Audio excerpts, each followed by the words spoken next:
விஷயத்துல மட்டும் முதலமைச்சர் ஸ்டாலின் அவர்களை நான் பாராட்டி ஆகணும். 99,500 காலி சேர்கள் இருந்தாலும் பரவாயில்ல, இந்த துண்டு சீட்ல இருக்கிறத படிச்சுட்டு தாண்டா போவான் இந்த கோட்டத்தாமே அப்படிங்கிற மாதிரி முதலமைச்சர் ஸ்டாலின் அவர்கள் 1 நிமிடம் 2 நிமிடம் இல்ல, கிட்டத்தட்ட 30 நிமிடம் இந்த காலி சேர்களோட பேசியிருக்காரு. அந்த கொடூரமான காட்சிகளை நீங்களே பாருங்க. பேருந்து பயணம் செய்யக்கூடிய பெண்கள் கிட்ட பேட்டி எடுத்திருக்காங்க.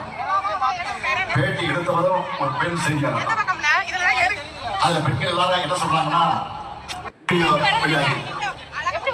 அதுல தமிழ்நாட்டுடைய பல்வேறு தவறு செய்த காவலராக இருந்தாலும் சரி, அரசியல் கட்சி நிர்வாகிகளாக இருந்தாலும் சரி, அவங்களை கைது பண்ணி விரைவா வழக்கு நடத்தி தகுந்த தண்டனை பெற்றுத் தரோம். கலைஞர் மகளிர் உரிமை தொகை புதுமை பெண் மாவட்டத்தில் கைது செய்யப்பட்ட போதைப் பொருள் விற்பனையில சிட்டிங் அமைச்சர்கள். இதுலயும் ஒரு கொடுமை என்ன தெரியுமா, இவ்வளவு காலிச்சேர்கள்